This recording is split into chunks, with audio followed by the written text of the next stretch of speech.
Welcome to the Kingman Unified School District podcast, where we talk all things KUSD. I'm your host, Claire Whitley. The KUSD podcast is a podcast for parents, students, staff, and the Greater Kingman Area. On this podcast, we're going to talk about upcoming events, school board meetings, things to see, and any news related to our schools. This episode, we're talking about the most recent COVID data, the February school board meeting, tax credit donations, and varsity sports. I also sat down with Tanya Kabanovich, the principal of White Cliffs Middle School, for this month's Coffee Talk segment toward the end of the show, so stay tuned for that. There were several regular housekeeping items on the agenda from Tuesday's board meeting, including the approval of the sale of 44 old buses. Finance Director Aaron Sherman also discussed some energy projects the school district is looking into with Mid-State Energy. Superintendent Dr. Gretchen Dorner briefly discussed the Return to Learn guide, namely that the district will continue to follow the AB schedule for now, and that our KUSD COVID numbers are dropping. On that note, Dorner and board member Roger Jacks gave big kudos to staff and students from their visits to campus since the last board meeting, especially when it comes to COVID safety and mask wearing. So good job, students and staff. And the board approved a 3-year employment contract for Dr. Dorner. So congratulations, Dr. Dorner.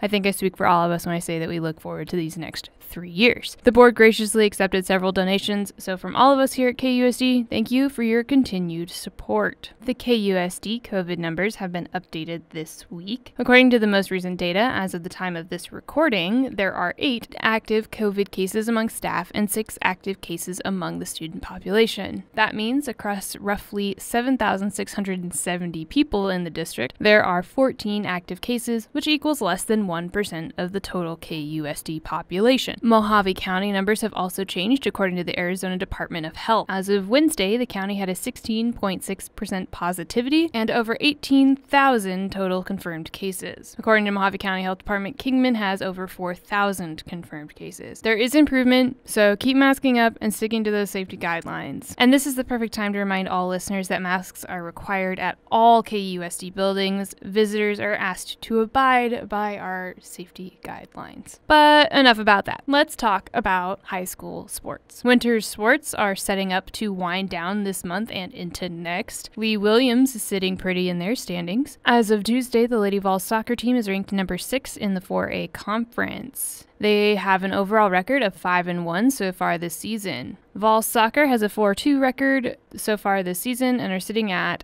number 16 in the 4A conference. The Lady Vols basketball team has an overall record of 5-2 and are ranked 17 in the 4A conference. The Vols basketball team has an overall record of 4-5 with a ranking of 36. The Bulldogs are sitting at 35 in the 3A conference with a 0-5 record on the books. And the Lady Bulldogs with a 2-2 record come in ranking at number 14. Vols Wrestling has won as a team 5 of the 6 duels they have competed in so far this season. Spring seasons are scheduled to start March 1st, so students will need to start getting their clearance cards turned in. It is important to note here that all athletes and staff and fans are to wear masks the entire time that these games are going on. So that means that athletes will be competing with a mask on. The AIA is still being very strict about this. If these modifications are not followed, they will start pulling refs and there will be consequences for the hosting team. So please wear masks when you are out supporting our local teams. On that note, Lee Williams is allowing fans again. However, they are being limited. Freshmen, sophomores, and juniors will be allowed 2 guests. Seniors are allowed 4 guests, and starting February 22nd, visiting athletes will also be allowed 2 guests. Kingman High School reported they are still not allowing fans at their games. The biggest thing is for all listeners to remember that all of this information is subject to change as per instruction from the AIA. I will do my best to keep all fans and families and athletes informed, so keep an ear out for updates, and both high schools are also sending out updates as they learn new information. This month, we are going to start our next piece of KUSD history. I want to take a moment to talk about the Palo Christi Nature Trail and the educational visionary Sharon Hackley. It all started with a brush-covered hill. Well, really, it started with the vision of an amazing science teacher named Sharon Hackley. The Palo Christi Elementary School Nature Trail was the first of its kind in Arizona when it was finished in 1972, 1 year after Hackley started teaching at Palo. The once ignored wilderness on the hill behind the school blossomed into a sprawling nature trail. There were Native American and geology trails and a pond. The plants and natural landmarks of the desert around the school were kept as part of the trail. A hedgehog cactus and a Palo Christi bush also made up some of the sites. Along the primary, nature, Indian, and geology trails are all kinds of interesting things to see, wrote one Mojave Minor journalist.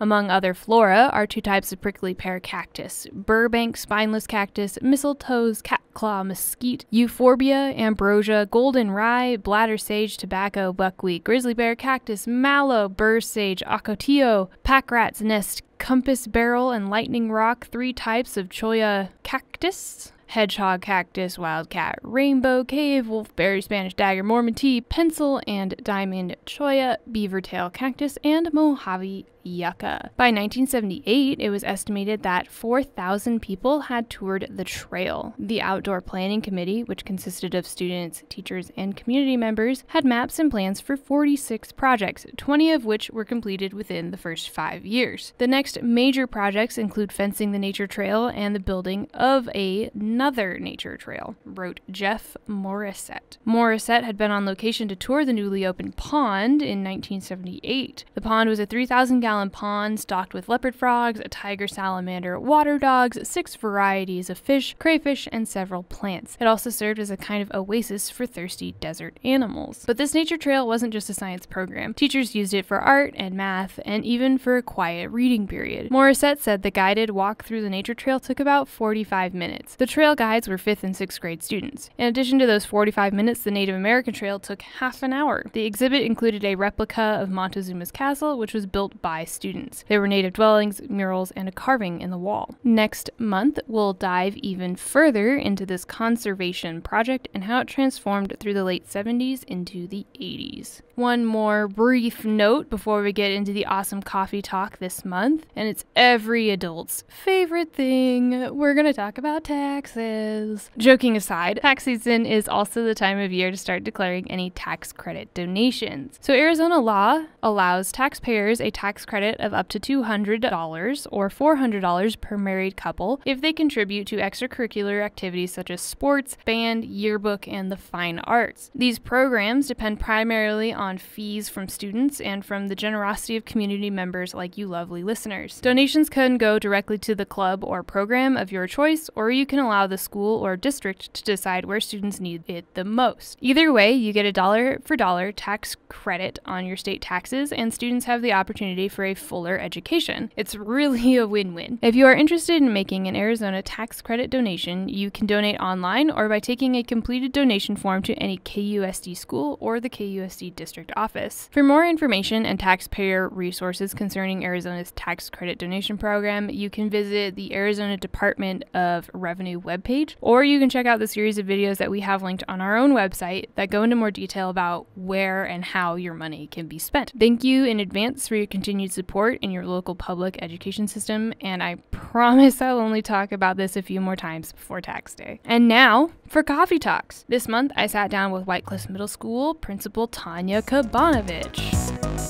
First and foremost, welcome to Coffee Talks, and go ahead and introduce yourself to our lovely listeners today. I'm Tanya Kabanovich. I'm the principal of White Cliffs Middle School here in Kingman, Arizona. So I'm going to ask you 2 Cliff Notes questions. Okay. The first is, who are you when you are not the principal of White Cliffs Middle School? Oh, that's a great question. I'm absolutely a family person. I have 5 kids, and so they keep me busy between their activities and everything going on. We love to do vacations and camping trips and movie nights and, things together, or just enjoy each other's company. So I definitely would say I'm a family first person, and they consume all of me when I'm not here at work. And then give us a little bit of give us your CV. Who were you before you were the principal, but how long have you worked at like KUSD? What have you done? How long have you been in education? Oh, okay. Well, I moved here. I was born and raised in Michigan. So I moved here in 1999 and got my first teaching job. It was at Kingman Junior High at the time. And so I've been in education for a little over 20 years. For 1 year back in Michigan, so a little bit more than that. But all of it has been pretty much here in Kingman Unified, and I've ran the gamut from teaching 8th grade and 7th grade, Title I, language arts, where most of my time was spent. I did some math teaching, and then after some time at the middle school, more than 10 years, I took some time off with my family and then came back and taught 2nd grade for a couple years, and then 4th grade gifted for a year, and then spent a year at the high school. So I feel like I've been really lucky because I've ran the gamut from elementary to high school, to be able to see all of it, big picture. I think that really helps my perspective with education and where kids start and where they're going. So I love that I had the opportunity to do that here at the district. So, and some of that was as an instructional coach. And then when I went into administration, I hired in here as the assistant principal and was that for a couple of years before I moved into principal. Yeah. So how long have you been principal then? I believe this is my 7th year. You kind of lose track after a while. They all just blur together, especially 2020. They just kind of... yeah, it kind of all just meshes as one big one. Are you sure 2020 wasn't all 7 years? It may have been. Do you think you have a favorite grade or subject you've ever taught? Has there been one that really sticks out? Language arts is by far my favorite. I love words. I love literature. I love reading.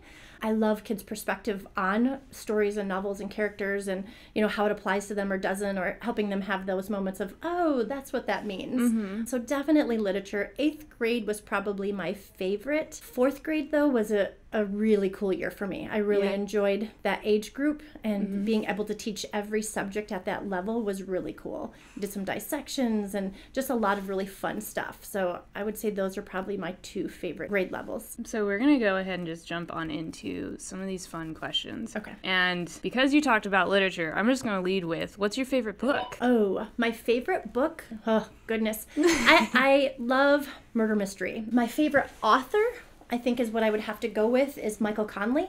So I've read almost all his books. I can reread them multiple times, but then I love different authors within that genre too. So I don't really have one of those as my favorites, but I can binge read, if I'm left alone for a couple days, an entire novel in like a weekend. So I can't get enough of those. I'm able to kind of escape my world for a couple days if the kids leave me alone. And not plotting any murders, I hope. No, not at all. Not your poor IT people who are just trying to work. Nope, none of that. So. Are you one of those people that you try to figure out the murderer, who the murderer was first? You try and figure out those literary clues? Oh, absolutely. I always have a preconceived idea of who it is or where it's going. And so one of my favorite things is when it takes a way left turn. I'm like, I did not see that coming. And so it's very exciting. Yeah. But my kids, when we watch those kind of movies, hate watching them with me because I'm thinking out loud through the whole movie and say different pieces and call out who it is, and they don't like that so much.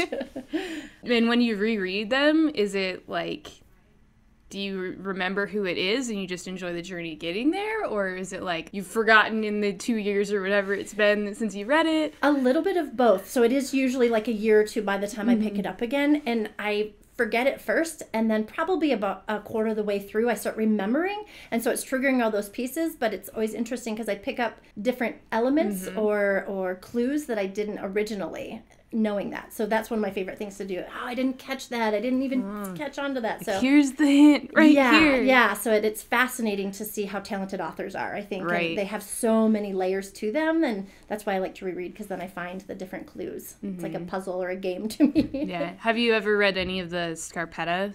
I have. I love, Patricia Cornwell is one of my favorites too. Kay Scarpetta is fabulous. Right. So, one of my favorite characters. Never get enough of her either. But yes, she's probably my second or third favorite in the list of that genre. But they're so well written. And I just enjoy it. We could go on and on. I know. I also am a mystery novel person, so we can trade books. I have a ton at home. So. All of mine are in storage, but I have them. Okay, let me know when you access them. We can swap out. We have another one. I believe this is from 2nd graders. What's your favorite animal? My favorite animal. Well, that's tricky. I love zoos and different things, but I would have to say my favorite animal is an elephant, just because they're absolutely cute and playful, and any picture that I see of them, I'm like, aw. Yeah. So, yeah, they're fascinating and quiet and... Gentle giants. Yeah, strong, but, that humble and strong and great parents, and so, I don't know. It would have to be an elephant. Yeah. Did you ever read that apparently when elephants look at humans, it's the same thing as like when we look at puppies? So when an elephant looks at you, it thinks you're cute. Oh, I love that even more. See, so I know. Think about the next time you go to a zoo and an elephant's looking at you. you. Yeah, so one of my travel trips is to go somewhere in Asia and be able to, ride in, not necessarily ride one, but how you can interact with them and stuff. Yeah, they're amazing creatures. Yeah, they do that in Thailand? I believe right? so. Yes. Yeah. So you're thinking more like watery elephants versus the Sahara? I think so, yeah. Yeah, when you see them playing in the mud and rolling in the mud and spraying in the water, and they look like they're having a blast. It's like, I wish I could do that, but like human responsibility. Yeah, I know. What is your favorite song? I don't have one. You know what? I know that's hard. I don't have a favorite song. I love all genres of music. I, again, attribute so many things to my kids, but I listen to such a wide variety of music, they'll laugh because, there's some rap that I really like. They're like, what is this? But, I like some classic rock. I like all kinds of, I love country. Right now, my favorite artist is Kane Brown, and Heaven by him is one of my favorite songs.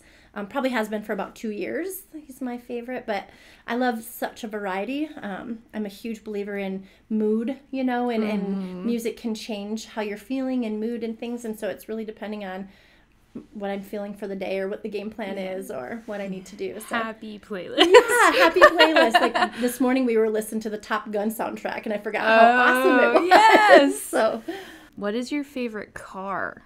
Ooh, that is a tricky one. Huh.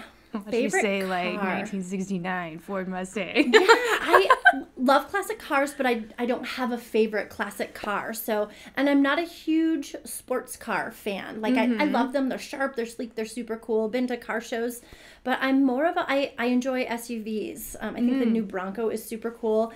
My favorite vehicle that I plan to have, again, I had one at one time, is Jeeps. I love Jeep Wranglers. There's just something fun about them and freeing, and take the top off and kind of cruise around. I mean, it's way hot, but I just enjoy those and what they represent, and I just think they're a fun vehicle. Loved mine when I had it, and I plan to get another one. Yeah, it's on the list when you don't have 5 kids running around. Absolutely, right? Absolutely. That's when they say, get one now. I'm like, we don't all fit. If we do, practical. We have to tie one of you to the roof. Yeah, absolutely. I remember those days.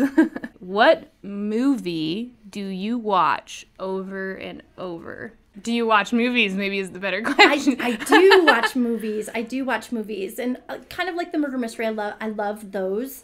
A long time ago, one of my favorites was Hannibal, which is pretty dark, but it's a little bit of the things I like. But on the flip side, probably my favorite go-tos are comedies. I love a great comedy. I think Adam Sandler and Will Ferrell and Kevin Hart are hilarious. And I just actually watched Night School over the weekend, and I was literally tears because it was just so funny. And so that's probably my favorite go-to. I'll watch multiple times are comedies by any 3 of those actors. They're great. 50 First Dates with Adam Sandler, fabulous movie. It's just so well done, and I love a good laugh. I enjoy that. So this is going to be kind of a 2-part question. Okay. And we talked a little bit about this before we were recording, but what's your favorite food? And then followed up by, what do you like to eat for dinner? Okay. Well, favorite food is really hard for me. The term foodie is fabulous because that truly embodies who I am. I love food, all types of food. I'm pretty adventurous with food and will eat almost any type.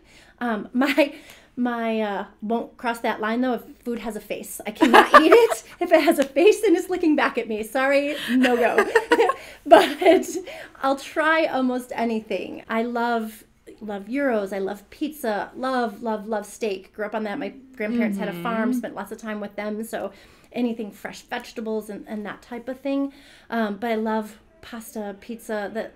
it's kind of limitless, dangerous, but limitless. So seafood, love seafood. My favorite dinner, though, probably would be a good steak. Yeah, I love fresh, and it's hard to get, harder to get out here, but a steak done really well is one of my favorites. But although a good taco, can't beat that either. So and we have good tacos out here. Yeah, we do have great tacos. So, yeah.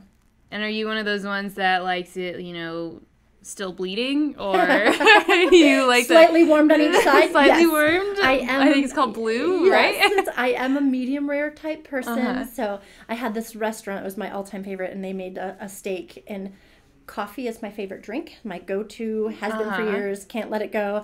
And it had a coffee rub on the outside of it. Oh, interesting. With sauteed mushrooms on top. And so it was coffee, steak, and mushrooms, 3 of my favorite things. So it was all at once. Yes, it was wonderful.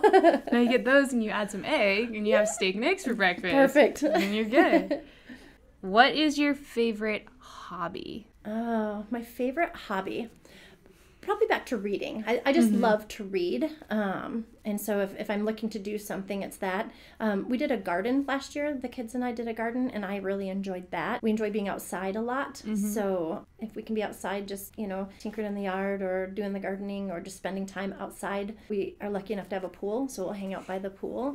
So I don't know if that's really a hobby, but, kind of downtime. Yeah, I get you. So here's a fun one.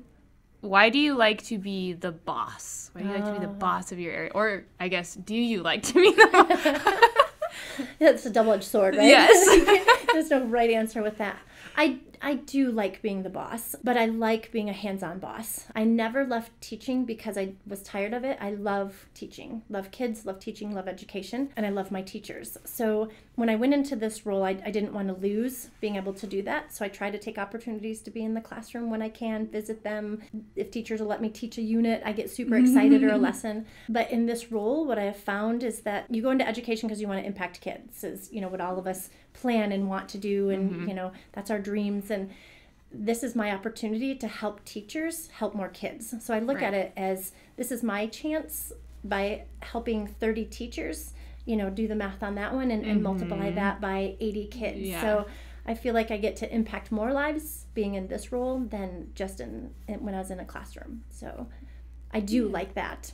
But I like the positive moments, and I have to sometimes really focus on that, because you can get buried in the trying to fix problems that are not fixable, and that gets tough. Yeah. So before I get to my final question, because I always like to end on this one, it's always super fun.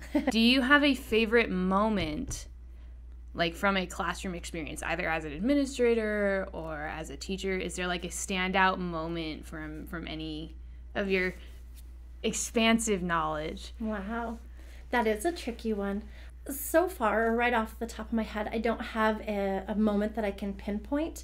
I have probably a culmination of events, some of the dances that I've been at and hosted for the kids, and those moments to watch them just enjoy who they are, moments in the classrooms or at sporting events. As a literature teacher, I was lucky enough to have a gifted group, and the questions that they would pose about the novel I was blown away by and impressed with. Just, I think, a variety of the things that we're able to do with kids. To see the many levels of who they are is my favorite thing. Not just who are you as a student and who are you, in English. Being able to see the big picture of a kid is one of my favorite pieces. Ultimately, you always want to impact who they are and make sure they're a good human first. And then, for me, I think education and learning just kind of follows into that once you have that figured out. Yeah. So that's what I like to see, and that's some of my favorite pieces. Cool. All right, and we'll end on a fun one. Okay.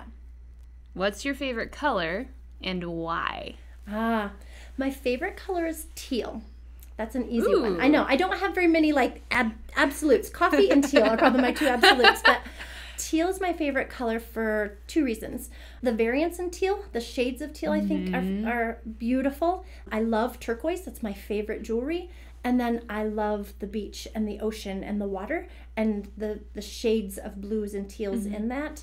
That's the reason I like teal. That's what it reminds me of, is the ocean and the blue. And that's a calming place for me. It's one of my favorite places ever. And not necessarily just the ocean. Being from Michigan, we went to Lake Michigan all the time. And if you haven't been, you need to. It looks like the ocean. Yeah. And it's my favorite place in the whole world is Lake Michigan and the beaches there, and that's what it reminds me of. So it's an easy color to pick. Perfect. That's all I have for you this morning. Is there anything you would like to say to our listeners going forward? No, thanks for taking the time to listen, and thank you, Claire, for coming in to interview. And it was a lot of fun. And KUSD and the community of Kingman has been great to me, and so I hope to leave them, with great opportunities and great memories, and the kids that have come through here, and continue to push that legacy for KUSD. So. Sweet. Awesome. Thank you so much. Thank you. The rest of this month is pretty par for the course. There aren't any district-wide upcoming events to make note of here, but do keep an eye open for the end of the quarter and upcoming spring break. And that's all we have for today. Thanks for listening to this episode of the KUSD podcast. To get even more news and information, check out our website at www.kusd.org. We are Kingman Unified. Talk to you next time.